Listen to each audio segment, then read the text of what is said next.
tonight. Finally had some nice weather, and that's going to change, I think.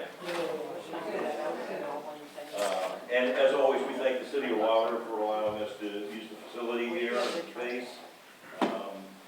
Richard is not here. He had some issues at home, so we do not have minutes for last month's meeting here. So we're going to go, if we can, Glenn, straight into the treasurer's report.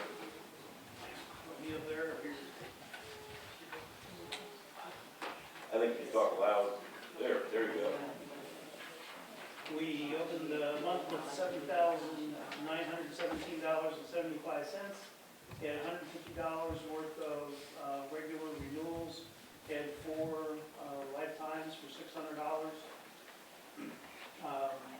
We had $1,820 in donations, $25 in donations for the essay contest, $6 in copies, sold $42 in publication sales. We received a matching grant from Archer Daniels for $146.88. Renewed a technology sponsor for $50. Collected sales tax for $32. Got a gift card donation from Myers for the Christmas tree project, $500. And we got a matching donation for the December Mighty Cause effort for $1,695. So our net income was $5,039.20. Expenses, we bought paper at Staples for $76.97, auto printing $135 for envelopes, renewed the antivirus subscription for the entire library for $158.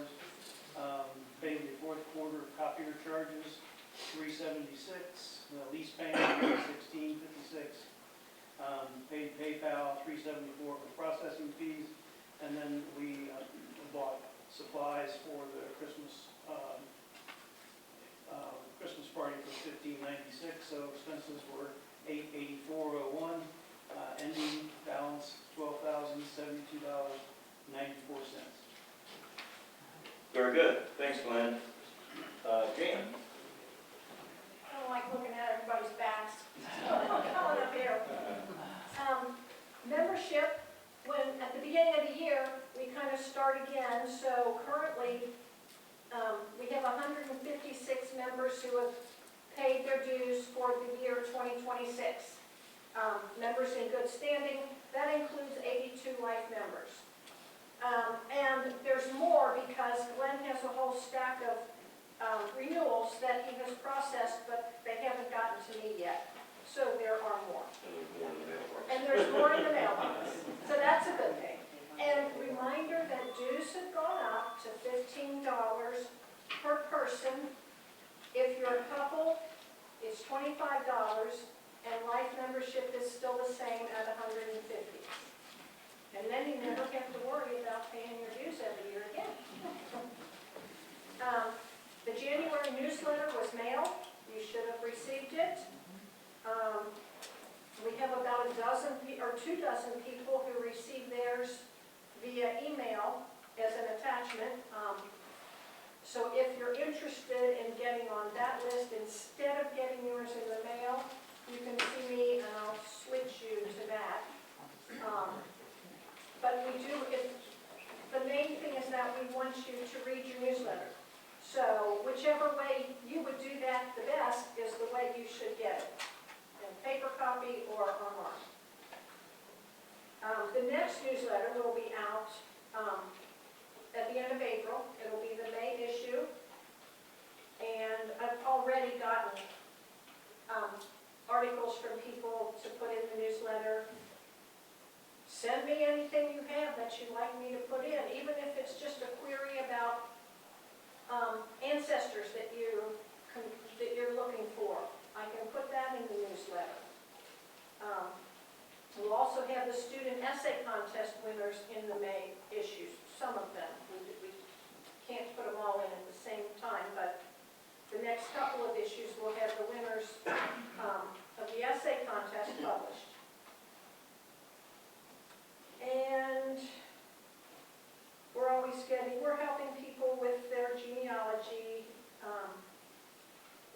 gotten some requests for books.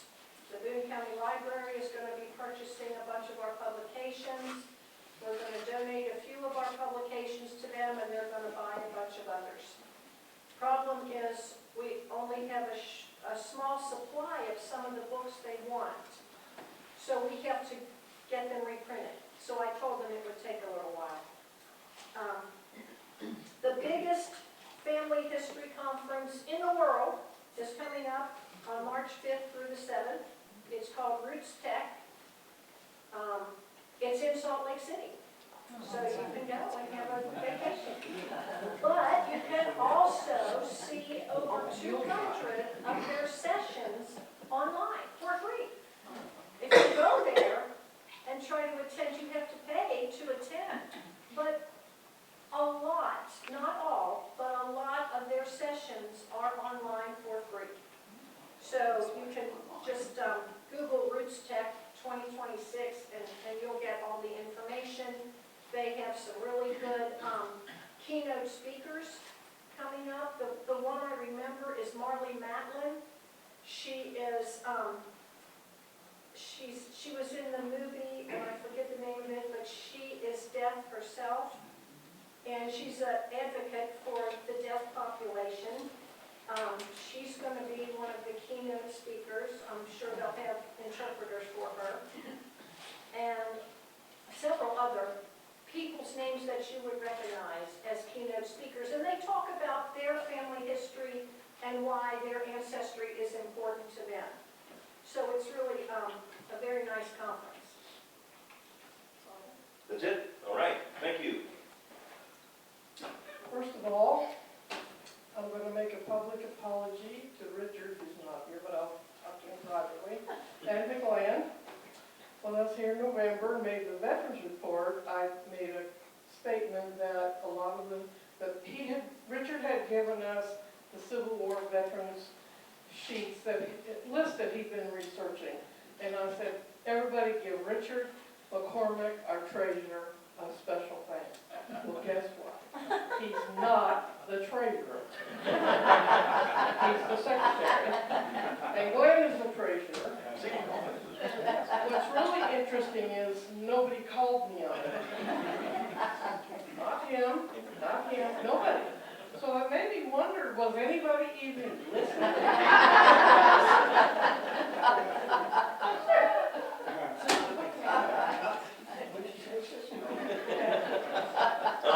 Now for December, we have been asked to do a little more itemizing of the veterans, instead of just saying, hey, we added this many in the total. So here we go. There's 17, this is for December now, 17 Civil War, 47 Spanish American veterans, 4 World War I, 27 World War II, 2 Korean, 3 Vietnam, and 8 that were not necessarily involved in a war, but were in Army, Navy, Air Force, and Marines. And 1 Women's Army Corps that we've added to this month. That brings the total, there was 127 total, was 16,711. And at this rate, we're going to hit 17,000 this year, which is outstanding. Kudos to you. Good luck. And Richard, the secretary. I didn't know we had a comedian in the crowd. But what she does right now, what she and Marcia and everybody does for the veterans, to me is just absolutely incredible. It's got to be one of the largest databases of veterans in the state of Kentucky. It's just got to be almost 17,000 names. Now, we have a long military history here, but 17,000 people that served the country here. So that's pretty incredible. Mark, you want to finish up the let it go on? Well, as you can see, all the trees are down. Now that I was hanging out here while they're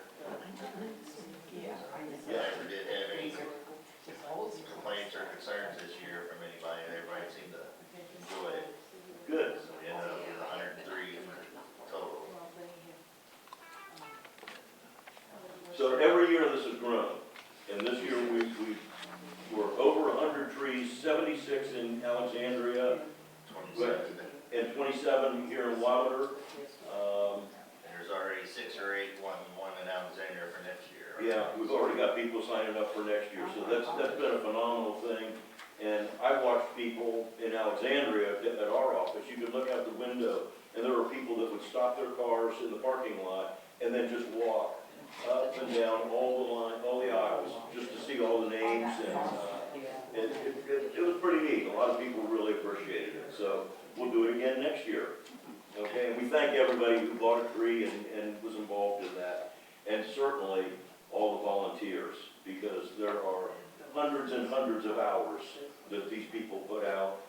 I mean, it's not just putting the trees up, it's getting the lights on, it's getting the signs done, it's reaching out to everybody, it's doing the flyer, it's for Glenn, tracking all the money in and out is a challenge sometimes, but there's just hours and hours and hours that are spent doing that, so big thanks to all the volunteers. And you call them your Christmas elves? And yesterday, our volunteers aged from the age of 5 to Calvin. Calvin was lifting those trees and carrying them across the yard yesterday. Good for you. It's How you feeling today? Michelle was there And this yesterday. 5-year-old ran circles around. Yep, that's the way it So I goes. guess we didn't worry about too bad. Okay, We stepped up on that. I thank you, sir.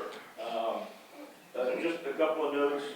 We have started, it's not available yet, but we have started, Glenn's doing this, a YouTube channel, so that these meetings that Charlene videos and anything else that we're involved with her, when she does her oral histories, the Veterans of Valor and the Our Next Door Neighbor project, all of those are going to be on the YouTube channel.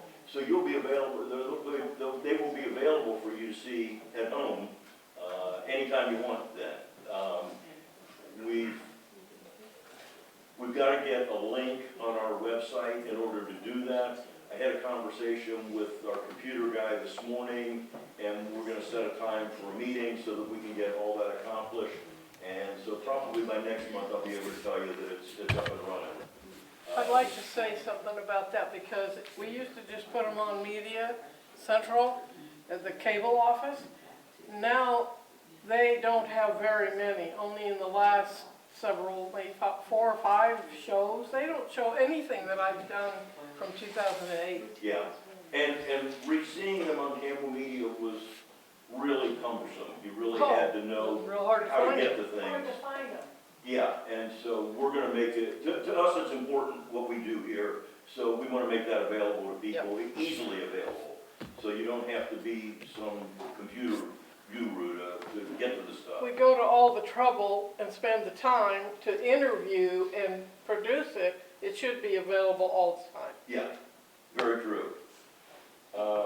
That's, all that holds true. I've told you before, we're gonna start sharing our photo collection on the Kenton County Library, website, on their Faces and Places.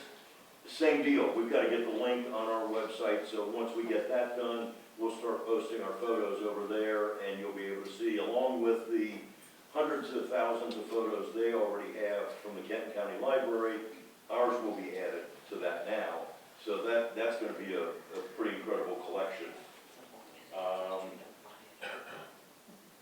Okay, we participated this year for the first time in the Cincinnati Gives Challenge, they call it, which is sponsored by Cincinnati Magazine, and it's for nonprofits. It's a way to get their story out there and collect some money and just get their mission out there to people and let them know who they are. So they asked us to participate this year, and we did. And I'm kind of happy to say, there were 163 nonprofits that were signed up for it. 129 wound up really participating in it, and we wound up number 41 out of 129. For our first year, I didn't think that was too shabby. $1,695. We were a far cry from number one. Number one raised $168,000. Okay? But we were number 41. We raised $1,695, and then outside of the challenge, we had one of our donors that matched all of those. So we raised another $1,695. So almost $3,500, which is really good. We appreciate everybody that donated, and we'll do it again next year. And we've already talked. We have some ideas as to how we might even raise more next year.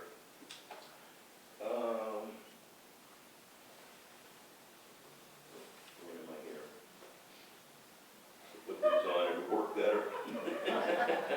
Oh, we've made a really nice connection with St. Mary's down in Alexandria. I did a presentation in November, I think.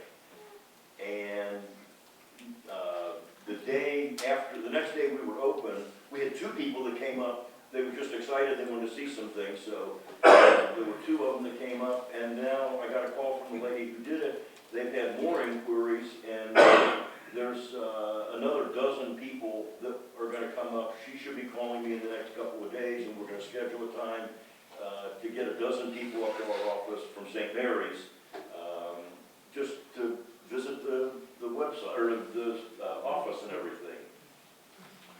Along with that, St. Mary's, Jan, you should talk on this. Jan's grandson is a sixth grader at St. Yes. Mary's. Yes.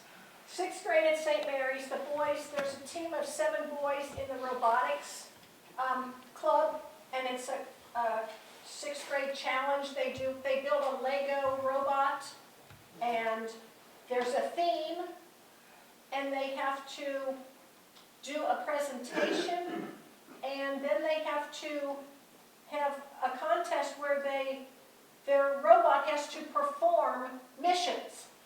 And their little robot goes around and does all these little missions. So they're scored on that against other schools, and they also are scored on their innovation project presentation where they present to the judges. So this year's theme is archaeology.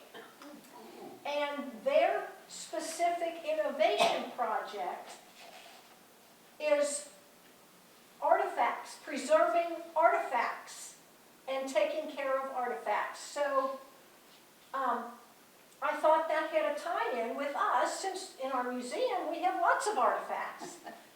So the boys actually won the district tournament. Yes, they were very happy, and now they get to compete at the state level. And it will be at NKU at the end of February. One thing they didn't have was a community outreach component to their innovation project, so that they didn't get points for that. And I thought if they came and presented to our board at our next board meeting, which we have a few more people sitting around than just 3 judges, but we figured that would give them practice, and it would give them community outreach. So we're going to give them a little pizza party, and they're going to present their presentation at our next board meeting. So, yeah. And I can't get on the internet here. Thanks, Jan. Did everybody see the little reel video that was produced from Tamara Minch, who's a real estate agent down in Alexandria area? I can't get on the internet, so I can't show it to you. But she and a friend of hers came up, and she said she didn't have high expectations. She thought she was going to see some old dusty books at our office, and she just was over the top excited with what she saw up there.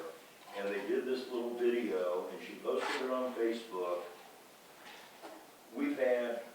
I'm guessing we've had about 24 people that have come up just because they saw that video.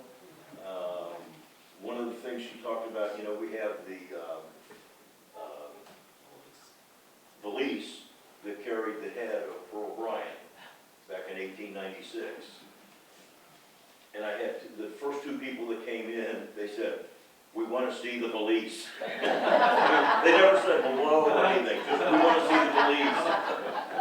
And so we did, but it's so interesting. People come by and they say, "You know, I didn't know what all you had up here, so I just thought I'd stop by."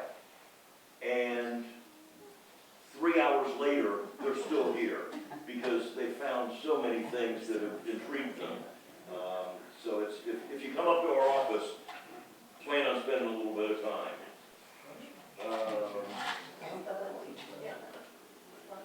Somebody else coming in? Hi, Paul. Okay, tomorrow is National Law Enforcement Appreciation Day. So in keeping with that, we felt it was appropriate to have a law enforcement person here for our meeting tonight. We reached out to Sheriff Mike Jansen, and he answered the call and said, "I'd love to do that and spend some time with you guys." So Mike has served in the capacity of the sheriff's office since 2019? 15, since 2015. And he's running for election again this fall. They say running from it sometimes. But I know he's only 32, but he's been a law enforcement officer for 40-plus years. That's a lot of years doing one thing. And I just saw the notice, effective January 1 of this year, he will assume the position of Chief Executive Officer of Northern Kentucky SWAT. That's a big job.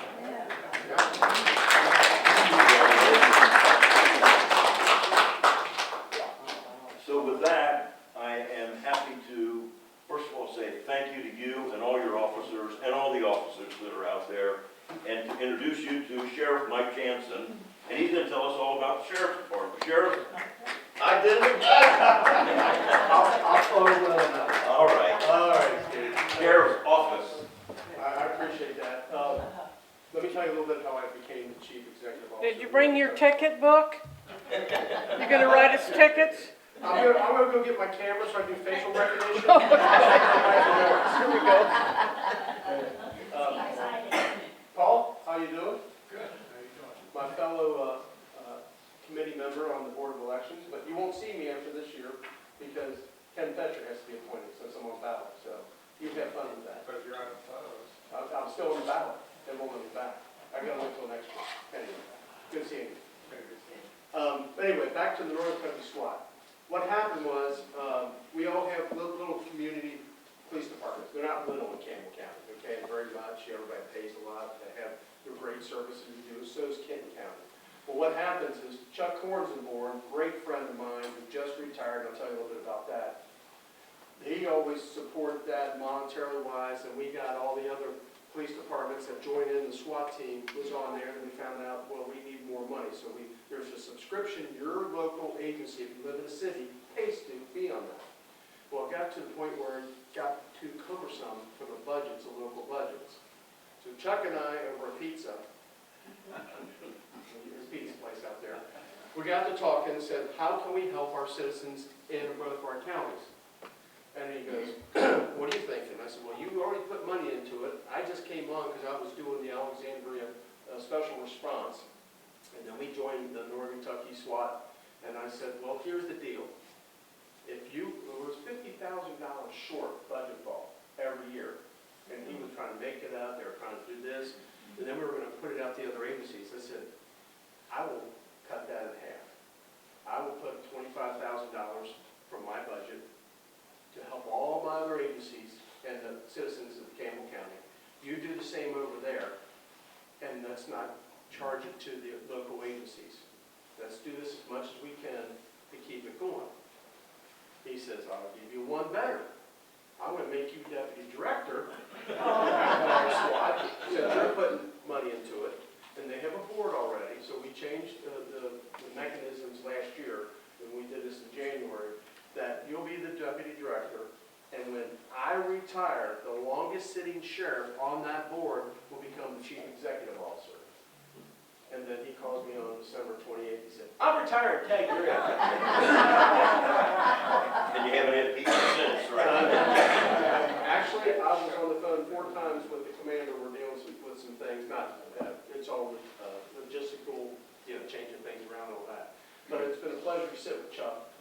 actually, his retirement party is tomorrow.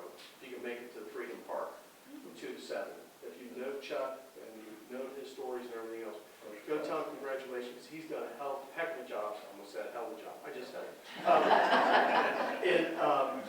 In Northern Kentucky and the state of Kentucky. He was the secretary treasurer for the Kentucky Sheriff's Association, I want to say for 20 years. So that took a lot of stuff. So I segued on that a little bit, but I'm going to leave that go. But if you know Chuck, go see him. But thank you anyway for congratulating me to become Chief Executive Officer. I'll let you know in 4 years how that goes. Most of you I do know in this room, and the ones I don't, feel free to ask me any questions you have. I'm an open book. Ask Ron. I don't hold back. I'll let you know what I know. But I did do a presentation here. For those people that don't know where I came from, I started as a sworn officer in the city of Fort Thomas as an auxiliary officer back in 1982-83. Before that, when I was 16 years old, I was a fireman here in Wilder. So I was a fireman down here until I was 21. But in between there, I got to ride with several police departments when I was 18. Fort Thomas, Wilder, Southgate, and everything else, because I got bit by the emergency response bug. So I started on the correct side, as everybody called to me. When I turned 21, I went to the dark side. But I loved everything I did with that. But the most enjoyable thing I have is helping people with anything they need. I don't know the answers, but I will find it, or I will point you in the right directions. So after this meeting, if you need anything, just let me know. I can't help you with the taxes. I don't make them, I just collect them. So let's get started a little bit. This was, let me put it on the slide here. Where's your slide button here? Oh, from the beginning. Got it. Yep, there we are. Good. Okay. Hey, how many people know John Sayers? Chief Sayers from Silver Grove. He worked for me. He worked for John Gunn after he retired, or after he left Silver Grove, and he became a deputy with them and worked at courthouse. So this was, I'm always wanting to show this because he's a happy man. He's a great man. He saved my life a couple of times on bars down in Silver Grove when I worked for the county police back in the 80s. I was coming around the corner, and a guy was getting ready to hit me with a bar, and he knocked him out. He's a small man, but I'll tell you what, he's a mighty man. But anyway, that was his retirement party. We held at the courthouse for him when he officially retired with 52 years. Do you know, was it 52 years? No, 62 years. 62 years. 62 They think years. he's the longest serving police officer, maybe even in the country. In the nation. We had Ripley's did some stuff. They haven't got back with us yet, but I think he's the longest serving law enforcement officer in the country. Actually, he's still serving us. He is still listed as my volunteer in police sheriff's office. So he's still a VIZO, as I call it. So I still carry his name on our thing. You'll see that here in a minute. So this is my crew. They make me look good in the courthouse. And you stand up for a minute. Ed just retired with us last year. So Ed is one of those guys that make me look good, and I thank you for all the years of service you had.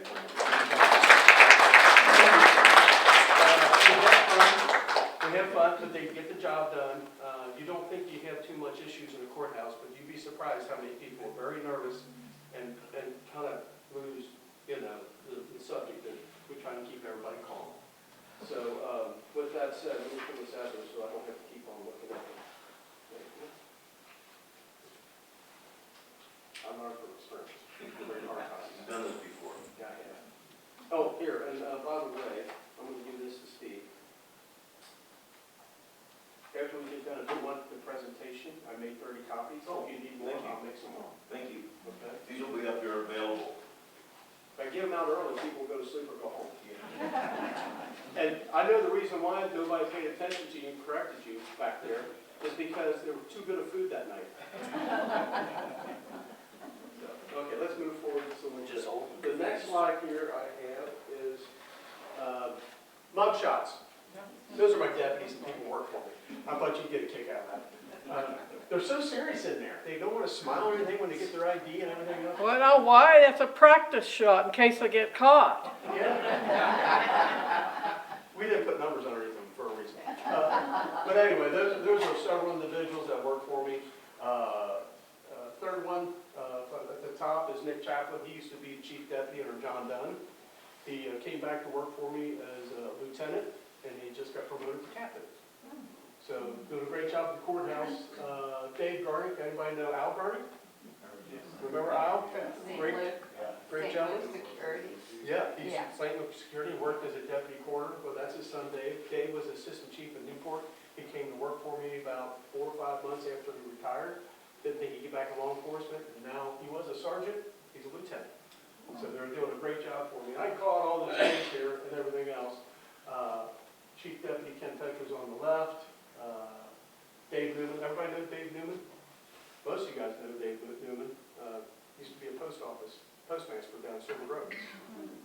So, but a lot of connections. Mike Rowland, his dad used to be chief of Alexandria. Now he's the school resource officer at Newport Central Campus. So we'll get into that in just a little bit. Anyway, that's just to name a few. This gentleman here, Darryl Jewett, I work with in the city of Erlanger. He's the Southgate School resource officer. The best thing ever happened to that school down there. Yes, my kids go there. Everybody loves it. DJ, they call it DJ. Great individual. So this is the flow chart for my office. It's a little hard to see sometimes, and I have it in the bank. This is how we flow out, chain of command.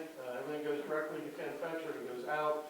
School resource officers on the right, Darryl Jewett, I know, Mike Rowland down the line. I got special deputies. But you're trying to figure out, why do I have special deputies since I got all these people here, right? Well, with me taking over the Northern Kentucky SWAT team, the firefighters that are on as operators and EMS, as paramedics, have to be sworn to be on scene because they have to carry a firearm in case something happens. So I had to swear in, I didn't have to, it was my pleasure to swear them in, 4 firefighters, some from Fort Mitchell was Mr. Brooks, Weeder, Rosenhagen, and Colorado, and from the Campbell County area, Newport, Central Campbell, and Campbell Fire Rescue. So you might know them a little bit. But if you know these individuals, you run into them, you thank them for what they do for SWAT, let alone as a fireman, because they're dedicated to do that. Because they don't just come in and say, I'm a paramedic, I want to 4 SWAT. They have to go through all that physical training, and you've probably seen it on TV. It's twice as hard as what you see on TV to get on SWAT. Chris Haddle, he is a training coordinator for the Northern Kentucky Police and Sheriff's Training Center. Just so happened I had an idea when the Kentucky Chiefs of Police had their conference here one year. I was over at Cincinnati Reds, we're in here, guys. So I got pulled together and they said, hey, we need to do something because we couldn't get our officers down to get the basic academy, get our schools in and everything else down in Richmond. And I'm thinking, why don't we just have our own training center? Because we had it for the part-time officers when we had part-time officers years ago. They said, well, we can't afford it. And I said, if you guys want to do it, I need you guys to say, let's do it. And I'll put somebody in there. So we got a hold of Mike Ward, who was Kentucky Law Enforcement Council chairman 2 years prior to that. And I said, run with this. I made him one of my deputies. He ran with it, and we developed the Northern Kentucky Police and Sheriff's Training Center because we're not a basic academy. We're an in-service academy and all the other training. And how it went, on average, you can save anywhere between $650 to almost $900 a week by not sending them down to Richmond or other places. That saves you money, the citizens, that you don't have to send them away, and they get to sleep in their own beds when they're home. Isn't that nice? Yeah, so we save money by that, by me putting out the salary for that and everything else. We've saved thousands and thousands of dollars for the citizens of Northern Kentucky, let alone Campbell County. There's Johnny Sayers, like I said, is a Vizzo. On the left, Julie Roderick, she's my chief financial officer. I probably know, she used to work at Cold Springs PNC Bank. Everybody used to work, do business there. She's a great individual, knows her stuff, and there's my sheriff's clerks on the left-hand side. And then vehicle inspectors, I just hired them back, they worked at the courthouse, but they needed to have some space down at the reception area, covering the fiscal court. So I said, why don't we put vehicle inspectors down there so people don't have to walk up the second floor and come to the vehicle inspector. They can come there, get that, they go out and get it done, go to the clerk's office, and go back out. They don't have to go trudging through the building. So I hired them with everything else, and actually by putting them down there, it's been the best thing ever. You don't have to come up to the sheriff's office unless you want to go to the sheriff's office, but all they do is vehicle inspection and help you figure out where you want to go around the building. So the fiscal court came and asked me, and I said, let's partner, and we did that. That's Father Jeff Queen from the St. Andrews Episcopal Church. He's the chaplain, and we have him there just in case we need some assistance if things need somebody from that end. So, oh, I'm sorry.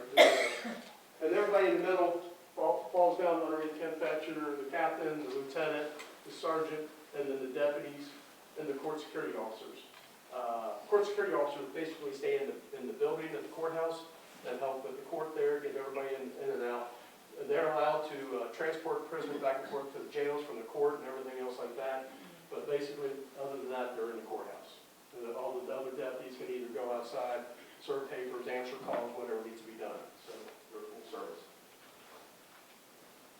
And I just want to let you know, if you go take all these people off the side here and the people down here, I think I started, well, I started 13 people. Yeah. That's how busy we've gotten. Yeah. Campbell County's not getting smaller, I'm going to just let you know. And when we get to the back of the presentation, I'll show you why, because we collect a lot more money in taxes. Those are some of our vehicles. We started out with nothing. I had to borrow 2 cars from a local agency just so we had vehicles. Took over 2015. They had no vehicle, and nothing about the sheriffs. John Dunn, all these guys did a great job, and when I took over from the other sheriff, there was no vehicle maintenance, everything else. They weren't buying cars when they needed to buy and everything else, because the budget was not that good. So since then, we've had Explorers, and now we're still having Explorers, but we're phasing those out, and we're in Tahoes, because it's a lot easier for guys to get in and out with prisoners and everything else, and carry their equipment, and they last longer. So it might be a little bit more in the upfront, but they last a lot longer. This is a new addition on the left-hand side, an ATV. That's a bad boy. So I was able to purchase that pretty reasonable because the guy for the Kentucky Sheriff's Association, when he won the raffle for this, it was orange, by the way, brand new, was hauled around the state for about a year. He didn't want it, he wanted the cash, and he gave half the cash back for the Boys and Girls Ranch. God bless him. So I went to the guy, the dealer, and I said, what are you going to do with that? He said, well, we're going to try to sell it, but this goes new. And I said, make me a deal. I said, I need one. Took it, hit it all up and up, and that way we can use it for any events we need. Because there's a lot of places in Campbell County you can't get vehicles, can you? Let's get on to the history and responsibilities of the Sheriff's Office. There's a lot. But let's start off first, history of the Office of the Sheriff. About 1,200 years ago, back in England, the Anglo-Saxon days, you lived in rural communities called towns. Everybody remember that? So, you all got that. The other ones, go get something to eat and come back. You need some more sugar. So the chief was the griffa, or the jarifa, and so which later shortened to reef. So that's how the terminology came with that. The next 2 centuries and went over from there. You know, we call them counties here, it's shires over there. You can see as they say, things change throughout time. And our dictionary gone from here to here and new stuff. So there's groups of hundreds of bands together. So the distinguished leader of the shire from the leader of more than 100 was there. He's called the shire reef. And you can see the term that was there. Down in Georgia, it's shire roof. But we're the sheriff. So we gotta have a little fun doing it. This is fund, because in 871, under King Alfred the Great, the sheriff was responsible for maintaining law and order within his own county. So that was law enforcement, right? Law and order, right? So, maybe. In 1066, the sheriff became an agent of the king, and his new duty was tax collecting. Yeah, I still do that. Not all sheriffs in the United States do that, by the way. They're separated out. So they don't collect taxes in Ohio, that's somebody else. It's just so different. This stretch goes back all the way to England under the Norman Quest. During the reign of William the Conqueror, the sheriff had almost unlimited power. Sounds familiar? People history? Magna Carta, right? Maybe that's the reason why they had the Magna Carta coming around. But we're going to talk about that here in a minute. The ruler of the county was responsible for revenues, military forces, police jails, courts, and executions of its writs. The office resulted not only in the scope of the sheriff's duties, but his direct relationship to the central government, the crown appointed English sheriffs. So they were appointed, they weren't elected.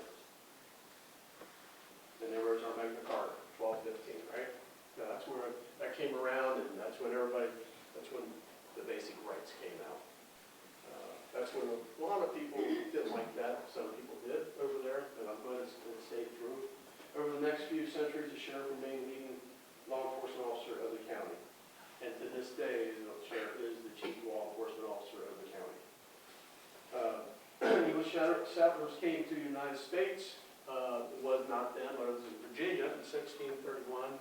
And I believe the first one is Captain William Stone. He was appointed in 1634 as the shire of the county of Northampton and the colony of Virginia. So he was basically the first appointed sheriff. First elected sheriff was William Waters.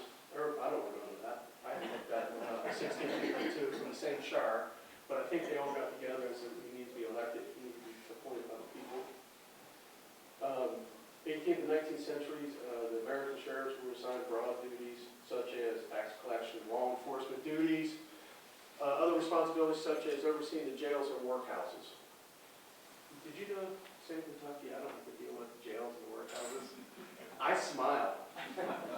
God bless Jim Daly, because he gets sued once every 2 weeks. He does a great job, by the way. He is retired after his term's up.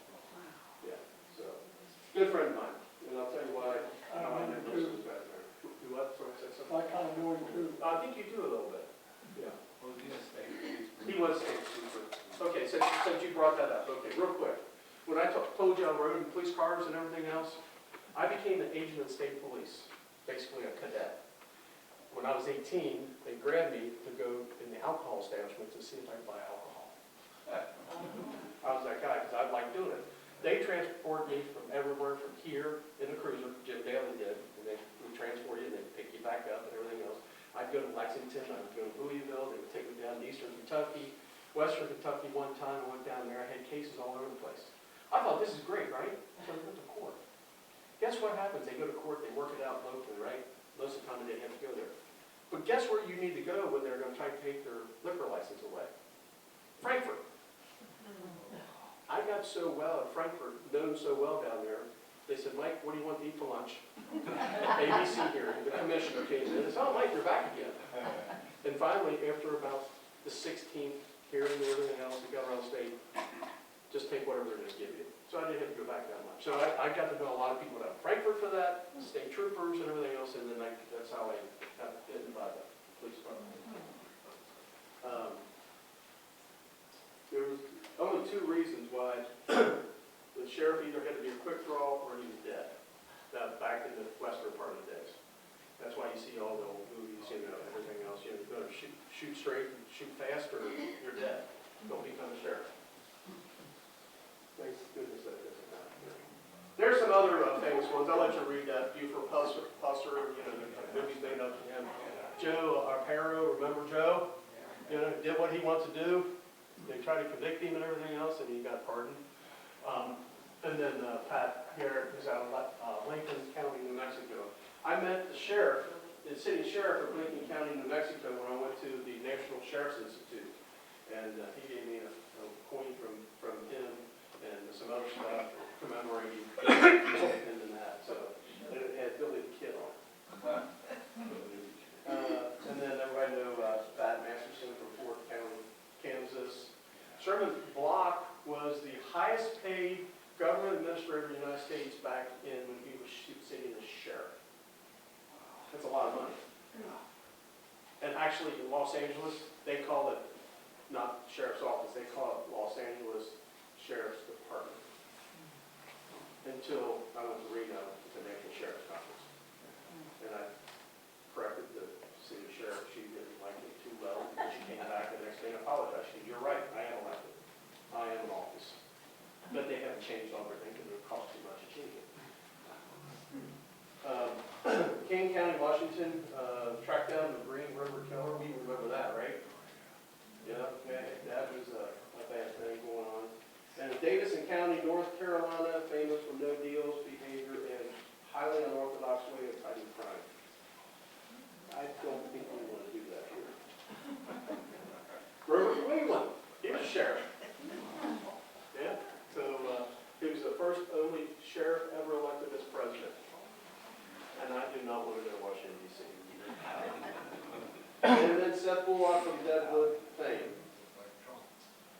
There are over 3,000 counties in the United States. I think there's 3,130 counties, if I'm not mistaken. I don't know. Yeah. You're right. But the majority are in the states, the office of the sheriff is established by the Constitution. Most of the remaining states were established by an active state legislator. And I'll tell you why. I followed the legislature as well as Constitution. Rhode Island, they're appointed by the governor, the sheriffs up there, all the sheriffs up there. And Hawaii works underneath the Department of Public Safety, Sheriff's Division. And they're appointed by the governor up there. There are other agencies, locations that are appointed. And they tried to do one in Washington, the state of Washington. And that was defeated by the citizens because they knew they were going to lose their voice with the local sheriff. So there was a big push to do that. Now it's coming back to keep it where it's at. Most sheriffs have the responsibility for law enforcement, although the authority of the sheriff varies from state to state. Power of arrest makes this our own county. I do know in Pennsylvania, most of the sheriffs are, they can have arrests out of the courthouse, but they don't work patrol. I don't know why that was about. That's getting ready to change, I hear. Some states extend their authority to adjacent counties in the entire state. You can see where the responsibilities are. We have, in Northern Kentucky, we have jurisdictions in 8 different counties up here by collective agreement. So if you see a Campbell County Sheriff's Office deputy in Boone County, he stops you, you can write you a ticket. Same with Kent County, and so on and so forth. Hamilton County, Grant County, Gallatin County, some other counties. But they're also called, they call them backups. It's a program where a county can designate that they will be part of backup, so their deputies can have jurisdiction in other counties, especially when we transport people to and from the mental hospitals and or to the prisons or pick them up at different jails. That protects each county from some situations and the people can react on that. Follow closely, history, here we go, Bob, you'll like this. Constitutions, down in the South the system was strong, but the officers of the sheriff was more important than it was those in areas where local government centered in towns or townships. The first Constitution, 1792, the sheriff was elected, and the term of the office was for 3 years. 3 years. Under the second Constitution, the sheriff was nominated by the county court and appointed by the governor from the court's list of nominees. So you see, we got voted, and then in 1799, it was appointed. See how it changed? And I don't know why people wanted that to happen, but it did.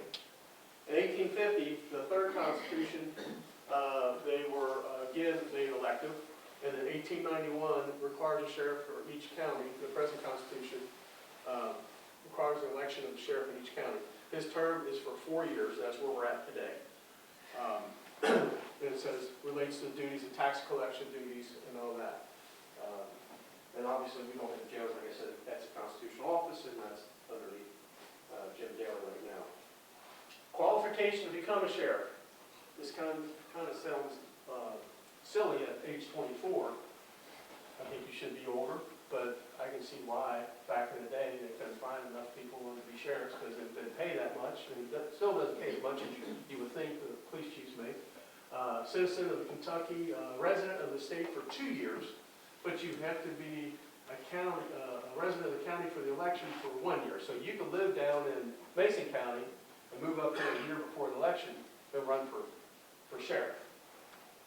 Before taking office, the elected sheriff must execute a bond. We do that. The bond must be a minimum of $10,000. I think they might be ready to raise that, because you'll see some numbers. Reason why we want to be above $10,000. And we get bonds higher than that, by the way. Traditional agency provides full law enforcement responsibilities to patrol, primary response calls, and investigations. Non-traditional, like the Campbell County Sheriff's Office is a law enforcement agency, but does not provide 24-hour service. We have a county patrol, county police out there, and we have all these other local agencies. So duplicating the fiscal court feels that they have the county police, and they've had it since 1923. I don't know, we just got a history of the county police department. Yeah. They used to send their recruits, or their new guys, they would send them up to our office to learn about the history, and we didn't have the history. We told them, when you guys create it, we'll have it. Right. And so finally, one of the ladies down there did it, so now we have it. Now they don't send anybody up to do No, it. they don't want to keep it. But anyway, some things maybe tweaked a little bit from what they found, because some was dead on, some things were like, could have been. Secondary response calls, we respond secondary response, say for instance, as county police said, hey, we need your help out here on a bad accident, or take our calls while we do this. Friday night, Highland Heights is going to have a departmental meeting, so we're going to cover Highland Heights for 6 hours, and then the other agencies, Southgate, Port Thomas is going to help cover their calls there as well. And that's what we do, help back them up. They call, we'll go. County police provides the patrol, like I said, responsibility for service to unincorporated areas in the county at this time. So they handle everything from there. And we work very well with county police and every other agency around here. It's a great thing that everybody get together on the same page. My responsibility is 3 things: tax collection, election duties, I call, and I sit on, and the service to the courts. Service to the courts is large, am I right, Ed? Absolutely. Yes. We used to have 15 different organizations we collect their taxes for. You can see the list there. Now we're down to 13 because the Campbell Fire and Rescue, now merger with the Alexandria, Eastern Campbell and Southern Campbell, they've merged. So they've become one entity. So we do collect their taxes, and which is good with us for doing that. Campbell County Dispatch, we collect taxes from there. Northern Kentucky Health Department, Campbell County Public Library, Dayton, Bellevue, Campbell County Schools, and Fiscal Court. So Fort Thomas collects their own for their, and then Southgate, let's see, Fort Thomas Schools is collected by the city of Fort Thomas, and then Southgate Schools is collected by the city of Southgate. Mike, what's involved in collecting those taxes? We don't have enough time. But I mean, what do you have to do to collect those taxes? Well, first off, You don't knock door to door and say, well, first off, let's get to the point where values are placed on your property by the property evaluation administrator. That's Daniel Braun right now. He has a certain point in time that he has to have all those values into the state and get them certified. Once he does that, then all these other districts here have to verify what their tax rates are. They have to have those in by August something that date. It changes here and there a little bit. So once they get that set, then it's approved by the fiscal court, and then it's turned over to my office and the clerk to verify those, and then we put them in the tax bill. Once it goes in the tax bill, they get printed up and everything else, and I get to go over and bless them before we put it in the mail. I say, pray these people have enough money to pay the tax. Include me in that as well. And then when they go out, even though you have escrow, we have to, by law, send you a bill. So even though you get the bill, don't freak out, your escrow's probably already have it.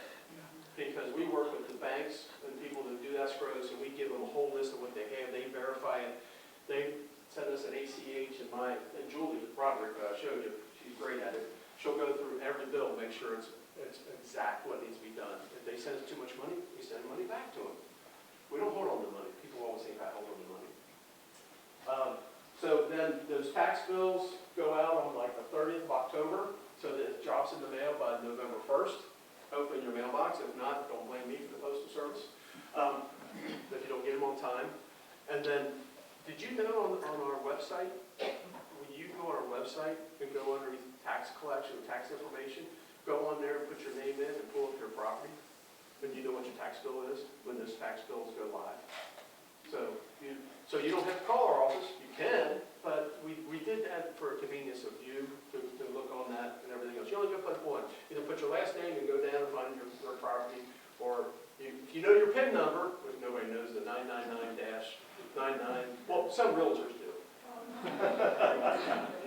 But you have that, or you put your address in. So anyway, those tax bills go out, and then in the month of November, if you pay it in the month of November before December 1st, you get 2% savings. Save your money, people. Pay it in November. You know, 2% there for a reason. Let's help each other out. And then the full tax bill, December 1st, pay by December 31st. And if you don't pay it by December 31st for those people that I blessed and wasn't blessed enough, then there's a certain amount of penalty for not paying it on time. And it goes all the way out to April. And April 15th, and let me go through since you kind of go on this. April 15th is when we turn them over to the county clerk and the county attorney, and they work them up to sell the tax bills.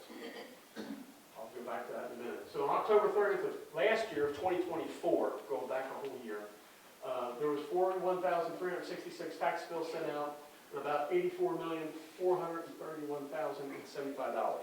And there was some change in there. I don't want to put two more digits in there. April 15th of 2025, 98.06% of the bills mailed were paid. That's a good percentage, isn't it? So we collected about 84 million. That went out to the other 13 districts that kind of went out. And then about 99.9% of tax due. Bills not collected, about 1.94%, or 805 bills, amounts to $606,752. That's what went to the clerk, to the county attorney. They worked up what they had to do. They sold the tax bills, and the reason they sell the tax bills, they don't wait 5 years like the cities do, because they make the districts whole.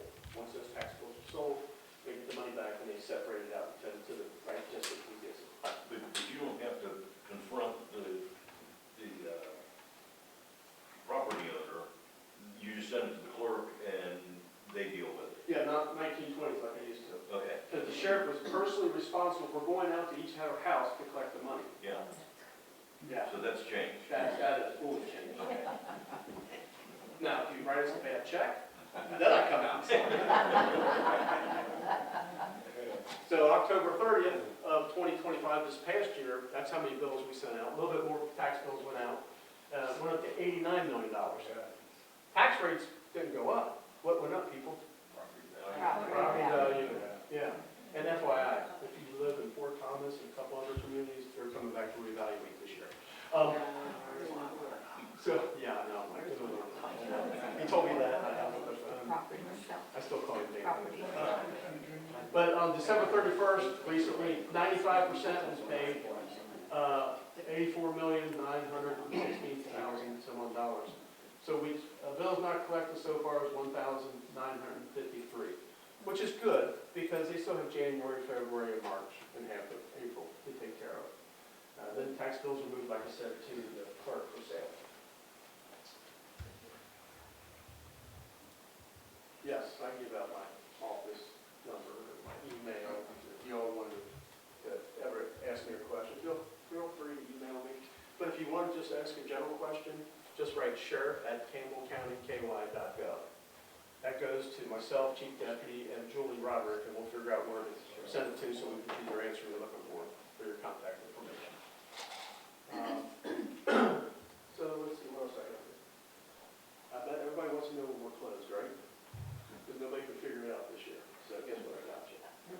There you go. That's where we're close. This past year was kind of an anomaly because the Chief Justice, who just retired, and when you made up the schedule for last time, made the courts different from the regular states' holidays. So my offices had to split holidays. Talking about a fiasco, trying to make who's working, who's not, and everything else. So the clerk administration, they were off, but my deputies had to be in because the courthouse is open. So they took that day and went out and served papers and everything else. We still had people trying to pay their bills. And I said, just tell them, put it in our Dropbox. We have a Dropbox at both locations, in Alexandria and Campbell, and in Newport. If you need to get anything to us, you put it in there, or until December 31st, you go to Heritage Bank to pay your bill. So, all right, how we doing on time, Steve? You're fine. Okay. Any questions? Mike, when did they change the sheriff's thing? Like, I remember originally it was like, you could only serve one term and then you were out, and you could serve another term. But that changed somewhere, like, was it in the 80s or 90s? When did they change that? When did Bernie Santos, I think it changed right when Bernie was in, and then right when John took over, they had just changed that. So you might be correct on that. Yeah. John Dunn was a good friend of mine, and I never wanted to be sheriff. I talked to him a lot and everything else. We were in law enforcement. He started county police like I did, and never wanted to be sheriff until I became sheriff. Yeah. I was in Kroger the other day, and Mr. Worth was in there, and I had a $40 coffee mug, and it disappeared.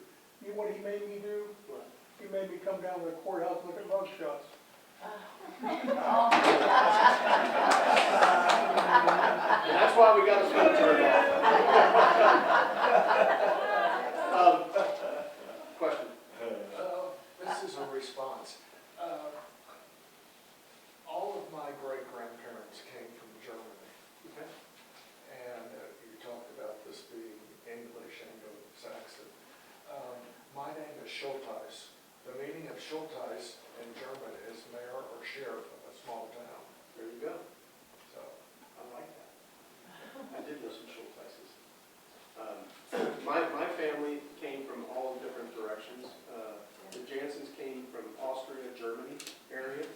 My mom, side of the family, they came over with shackles on from Scotland because they were involved in the war, and they were indentured servants, fought over. And right when the American Revolutionary War was going on, and they were ordered to fight in the American Revolutionary War. So I am now a descendant of somebody, and I just found out from my uncle that fought the American Revolutionary War. And then going down through the lineage of that, I had both sides of my mom's side of the family fought in the South and the North, and probably fought against each other on the battles in Eastern Tennessee. So, you know, we've seen both things on that end. But, yeah, it's kind of funny, you know, you don't know your genealogy until you start talking to people. And there's a wealth of information in this room. There's a wealth of information in Campbell County, a lot of others.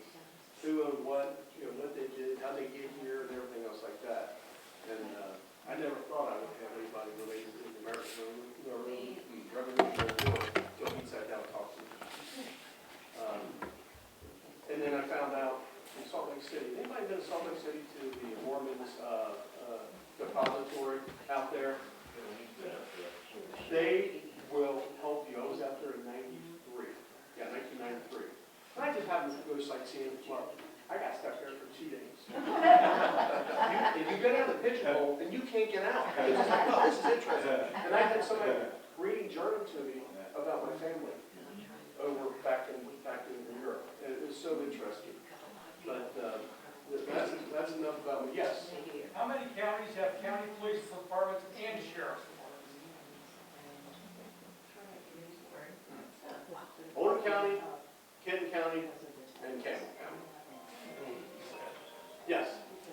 I don't know if you know, but the Campbell County, Kentucky Gen website has a list of all the sheriffs that have ever been in Campbell County. Can you forward that to me? It's online. It's online? So fine. Okay. If you go to our website and up in the upper right-hand corner, there's a link to the Campbell County Gen Web. that's, Charlene runs that gen web for us. You know what? We'll be talking. Because I think I told Ed, I'm trying to find pictures of every sheriff that served in Campbell County. Here's my project I want to do before I leave office, and I'm running again. I want to get pictures of every sheriff and display them in the office, honor to them. Because I think after you put on this badge, you feel the history, and you feel the dedication that those men went through for their families. I wish I could put up their spouses up there too, because they put up a lot more than the sheriff did. I would venture to say. And then in law enforcement. A little history here. In '84, my brother was shot and killed in the city of Newport. He was a police officer. I've been able to visit up there 4 or 5 times since then, and I'm going to go back this year. My son is on honor guard at Covington. We've been ordered to go up there to partake in the ceremony, so we're going to go up with him. We're going to be one of the blue bloods of Kentucky going up there because we have a lineage of individuals in my family, my brother, my older brother, my little brother that was shot and killed, my sons, a lot of other family members that have carried a badge. So there are several families in northern Kentucky, not only the state of Kentucky, that are considered blue bloods, if you know what that means. They've had generations serving in law enforcement. I have a question from Terry Vance here, Oh, no. and I don't know if you'll be able to answer this or not. It has nothing to do with the sheriff's office. It got it. Okay. Up until the time Wilder was an incorporated city, they had a marshal here. Yes. He thinks, once they became an incorporated city, they had a police chief. They had a police department and a police chief. There is nothing in the city minutes saying anything about that changing. It was just, the titles changed. With whoever was in charge of the police group, whoever they were, was at a council meeting. Before they became a city, they were called the marshals. After that, they were called the police chief. But there's nothing saying, we're changing from a marshal system to a police department system. Yeah. Any idea? The only thing I know is Crestview, backside of Cold Springs, used to have a marshal. And my brother, the one I told you that got killed, Tony Sr., he was an assistant city marshal for the city of Cold Springs, Crestview, before he went to Newport to work full-time. So he was one of the last assistant marshals out there. It was kind of phenomenal. And then they contracted the county, so Cold Springs and then the county for their police services. That would either have to be in the minutes when they became incorporated. Terry's gone through the minutes, it's not there. I've looked at the newspaper to see, I would think there would be an announcement Yeah. in the newspaper. Nothing. No, I Very think strange. they just kept it local, that was it. Yeah. Nothing else. I don't know, if you think about going back to the fire department, maybe they introduce themselves as police chief at one of their meetings. That might be a thought. That could be, yeah. Because I do know that the fire departments, that ran it back in the day, kept minutes. Who knows where the minutes are? Yeah. Well, Terry has the city council minutes, and there's no mention of it becoming a city or anything. Right. Really, very strange. Who was the lady? No, they had, Bob Schindler was the police chief, Right. and I don't remember who before Bob Schindler was. who was the one guy that was the bad marshal out here that he had a bordello and he takes video of people and takes pictures of them. I don't know. Yeah, he would take pictures while you're doing your business and then send it home and say, oh, by the way, if you don't want me to send these to your wife, I'll. I didn't hear about that. You didn't. You ought to come to the historical There society. you go. We have all sorts of stuff. We either get a start or 12 the roof, right? So, Yeah. Hey, I like that. Any other questions? Yes, You said the county police actually started in 1923. I believe so. So they're actually older than the Kentucky State Police, let's be honest. Yes. I think the state police was 1948, was it not? Yes, and I believe the county police was started in the original.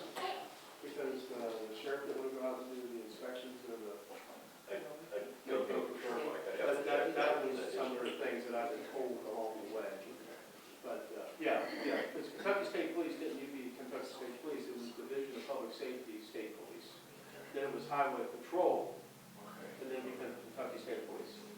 Yes. So, I do know that. And they're like, now their head of their department is called the commissioner. It used to be called the director back in the day. Yeah, that's when it became State Police Commissioner. Yeah, And he used to be a state trooper too. yeah. Fine gentleman, fine gentleman. Was it one named Balfour or Bauer or something like, do you remember him? He was like around the seventies or whatever, he was director there. I don't remember him. The Crutchfield or something. I think I was still in high school chasing.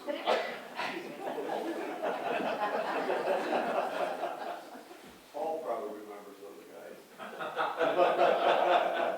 I see you going here, I'm gonna stay out of the way of the fire here. Do I got any other questions, anything else? About me, about my office, about the county, anything I can help with? No? And one other thing, oh, go ahead, Mary. Oh, yeah, I just wanted to know, how long have you been a sheriff of Campbell County? I was elected in 2014 to start my term in 2015, Okay, so I'm at 11 years right now. okay. You know, I've been in law, like I said, law enforcement for a while, you know, sworn and everything else, and I worked for Fort Thomas Auxiliary. It was a great place to start, you got to learn a lot. That's when they sent you to the basic 6-week academy for the part-timers. Okay. That was almost as much as what the full-time officers were getting. Okay. And then that dissolved. But then I went from there, went to City of Newport for a year, I'm out to Campbell County for 4.5 years. Loved it, because I learned back there and I worked in Newport. People would wave at you, but not like in Campbell County. Campbell County, they would wave this way. And then my wife and I started, we were going to have babies, twins, and I couldn't afford to stay in the county. And I went to the City of Erlanger, and a year after I was in the City of Erlanger, I became the DARE officer, the crime prevention officer, neighborhood watch officer, and kept on using stuff. And then Mike Bischoff, God rest his soul, who's police chief in Fort Thomas, called me up, he said, well, you took our test. Well, I just took the test for, just everybody was going to take it. So I'll just take the test, you got to run and everything. I'm not going to get hired, I'm a city boy. They said, you got 5 days to decide whether you will come back home and work. It was the best decision because I lived in town, my kids were going to school there, and everything else. I became a DARE officer there, then a detective. I got to do a lot more investigations. I got to do a couple investigations when I was in Campbell County on a task force back then, but I was a young guy, I was just starting to learn. And then Fort Thomas, the detective, and then I retired from Fort Thomas in 2009. Okay.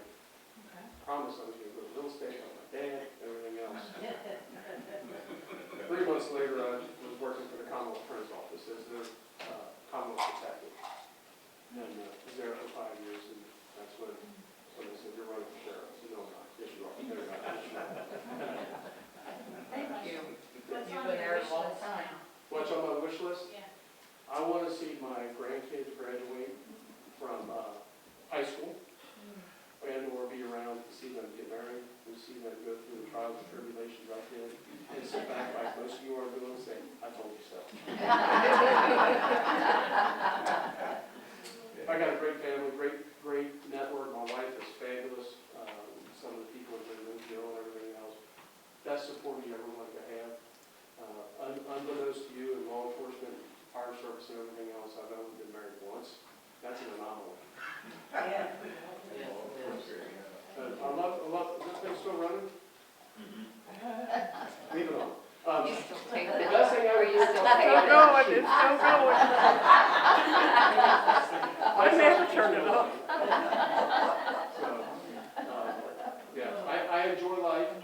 And the day I look in the mirror and I don't enjoy life, come to work, that's when my resignation will go to the judge executive. But until that time, I think I got a lot more years in me, and keep moving the office forward. What's your hobbies? Huh? What's your hobbies? Do you have any? Or are Well, you busy all the time? my kids, I belong to several social organizations, the Masons, the Lions Clubs, a lot of charitable organizations I take my teeth into. And if somebody calls, hey, we got charity going on, what do you need? You know, we're here to help, what do you need? I might not be able to help you in that. I'm a big supporter of the Care Closet. I don't know if you guys have heard of the Care Closet. Carolina and her ladies, they've done a great job, and we hooked up with the FOP, and we've been able to assist them. So if you ever need to donate some clothes and or money, they're moving. They're going to have a place. Washington here at the White Tower building. Yes. We're gonna go there. So that's a big thing there. I used to sit on the Northern Kentucky Advocacy Center for when child abuse needed to be interviewed and everything else, so I helped with that until my dad took ill, and I get off the board for that. I can't remember all the stuff I got involved in and everything else, so stay involved in churches as much as I can. Jeff Queen, who's my chaplain, he's the pastor up at St. Andrews, he'll call me. I said, what do you need, Jeff? I go to Seven Hills now, and getting active with Seven Hills. So, whatever's out there. I don't get phone calls for law enforcement much in my office. I get phone calls saying, hey, I need help on this angle. What do you got?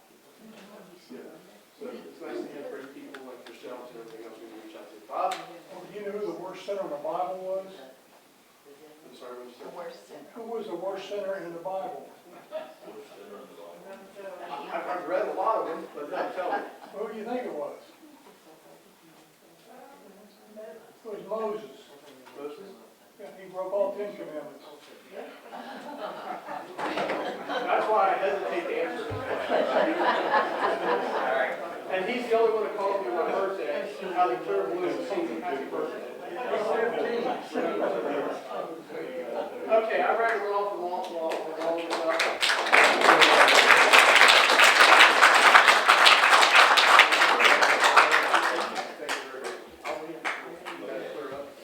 And I will tell you, I've been scolded by Mike a couple of times. I wasn't gonna say that. It is the sheriff's office, not the sheriff's department. Okay? I've made that mistake twice. It's on the flyer that I sent out. And he started getting phone calls. Okay? So, just keep that in mind. I think he was gonna arrest me or something. I called him right away after the 5th phone call I got. Yeah. All right, last thing I have is next month's meeting. We are, I didn't put it on here. I'm sorry. No. Come on. Let's do a door prize. Anybody want a door prize? It's small this time, it's not a book.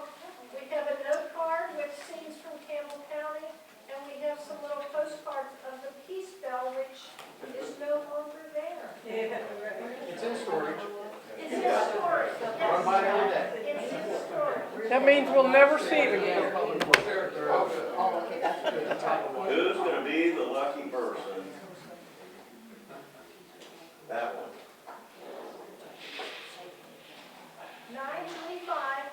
935-857.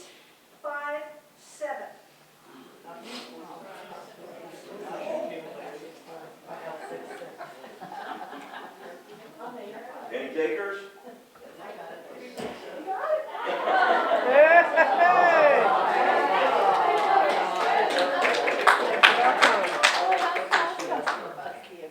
Yes, it is.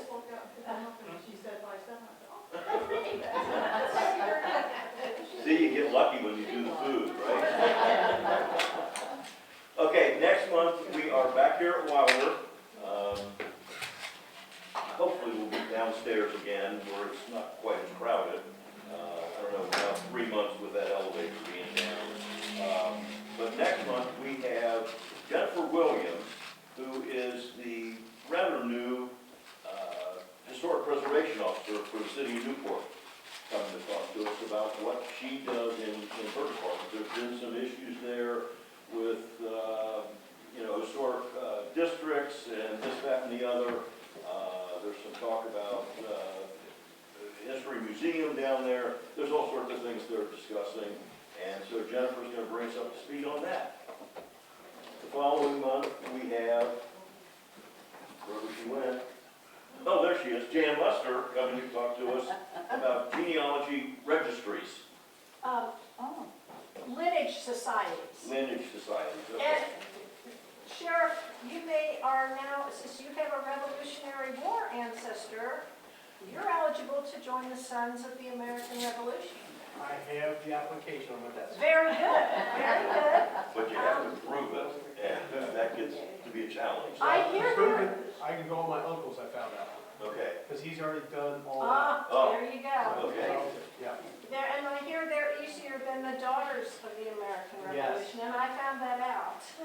But there are so many more lineage societies, so come and hear about some of the other ones Yeah. that you may be eligible to join. They wouldn't let me join the daughters, so I'm joining. Now,